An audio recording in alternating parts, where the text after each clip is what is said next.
Қайырлы күн, құрметті менің көрермендерім, оқушыларым. Бүгін біз сіздермен жалпы 8-ші сыныпқа арналған атомдағы электрондардың қозғалысы бөлімі бойынша жиынтық бағалауды талдап өтеміз.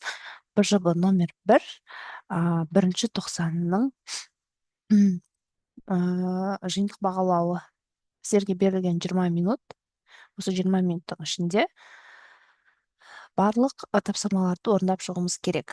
Жақсы, кеттік. Ендеше бірінші тапсырма: келесі химиялық элементтер берілген: көміртек, натрий, фосфор, аргон. Атом құрылысы және электрондардың энергетикалық деңгейлерде таралуы туралы тұжырымдар қай элементке қатысты айтылғанын анықтаңыз дейді. Міне сіздерге берілген элементтер: көміртек, натрий, фосфор, аргон. Осы жерде мына берілгеннің қайсысы сай келеді? Жақсы. Сыртқы қабатында бір электроны бар. Сыртқы қабатында бір электроны бар, ол бізде натрий болады. 2 энергетикалық деңгейі бар. Ол бізде көміртек болады.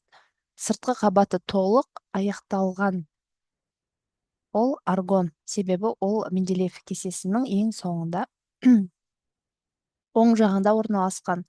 15 протон, 15 электроны бар, бұл бізде фосфор болады. Мысалы, қазір міне сіздер көріп отырғандай, мына жерде бізде фосфор, жаңа аргон, не айтып өткенде, аргон ең шетінде болғандықтан, оның соңын толық аяқталған болып саналады аргон. Ал фосфор бізде міне 15-ші болып тұр. 15-ші болғандықтан 15 протон, 15 электрондары бар екен. Так. Енді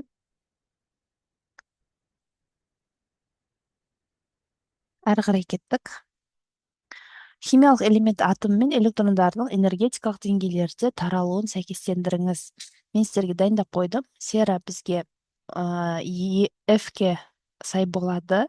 Алюминий бізде С-ға сай болады. Калий бізде Б-ға сай болады. Одан кейін кислород бізде Д-ға сай болады. Магний бізде А-ға сай болады. Және неон бізде Е-ге сай болады екен. Осыны дұрыстап жазасаңыздар болады. Стрелкамен немесе астына жазсаңыздар болады. Берілген химиялық элементтердің электрондық және графикалық формуласын құрастырыңыз дейді. Мен сіздерге дайындап қойдым. Дәл осылай жазып алсаңыздар болады. Бор бізде 1s2, 2s2, 2-мен бітеді. Ол міне бізде көрсетілгендей. Мына жерде барлық көрсетілген. Графикалық формуласы деп сіздер мынаны жазасыздар. Неонда да тек қана мынаны жазасыздар графикалық формуласында. Және силициум бізде 2p2-мен, 3p2-мен аяқталып тұр. 3p2, міне 3p және 2 электроны бар. Ал келесі бізде калий бізде 4s1-мен бітіп тұр. Сондықтан да мына жерде 3p6 болады. 1 минут. 3p6, мұнда тағы да бір стрелка, мұнда астында стрелка, астында стрелка, астында стрелка. Және де мұнда тағы да бір квадрат. 4s1 болады. Түсінікті? Дәл осыны жазып алуларыңыз керек. Скрин жасап алыңыздар. Жақсы, әрі қарай кеттік. Ендеше натрий және күкірт атомдарында электрондардың таралуын сызба нүктемен көрсетіңіз дейді. Міне, сіздерге дайын фотоны көрсетіп қойдым.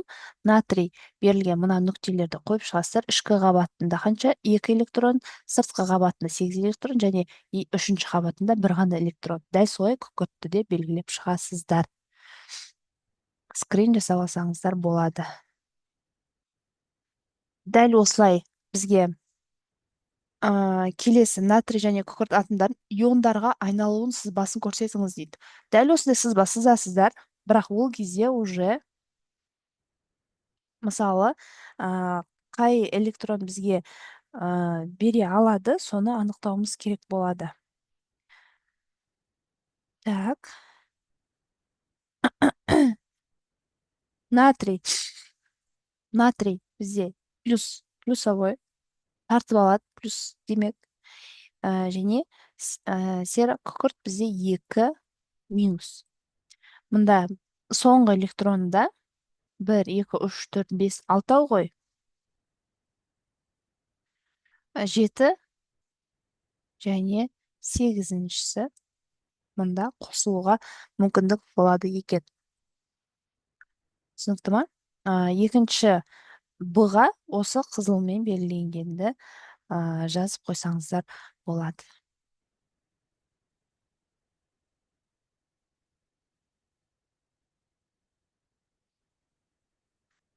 Так.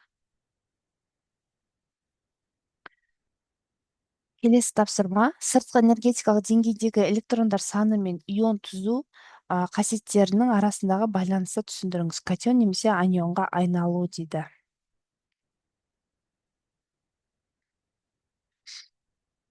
Аха. Сіздерде түсіндіру үшін металдар қандай болады және бейметалдар қандай болады. Металдар бізде электронды беріп қоятын катион болады. Ал бейметалдар өздеріне электрон қосып алатын анион болады. Түсінікті, иә? Міне, катион металдар, бейметалдар анион болады екен.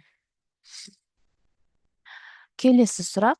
Жай ғана қысқадан нұсқа осылай жаза салсаңыздар болады, себебі сіздерге өте аз уақыт беріледі, соның ішінде үлгерулеріңіз керек. Химиялық қосылыстың молекула құрамы бойынша нөлдік қосынды әдісімен формуласын құрастырыңыз. Азот 3 валенттілік пен сутек берілген. Азот 3 валенттілік 3 болғаннан кейін сутек NH3 болады. Так, нөлдік қосынды. Оны қалай есептейміз? Бізде 3 қосылған, мынаның валенттілігі 1, онда x 3x болады. Тең 0. Осы теңдеуді шығаруларыңыз керек. 3x тең, мына 3-ті мына жағына ауыстырасыздар, және x тең болады 1. Жақсы. Жауабы бізде x тең 1. Дәл осылайдан қысқадан нұсқа жаза салыңыздар. Түсінікті, иә? Осымен біздің 8-ші сыныпқа арналған БЖБ-мыз аяқталды. Егер де қалған сұрақтарыңыз болса, міндетті түрде комментарийға жазып кетіңіздер. Мен сіздерге барынша түсіндіріп беруге тырысамын. Сіздермен бірге болған химия онлайн арнасы Назерке Әлібекқызы. Қош, сау болыңыздар. Пока-пока.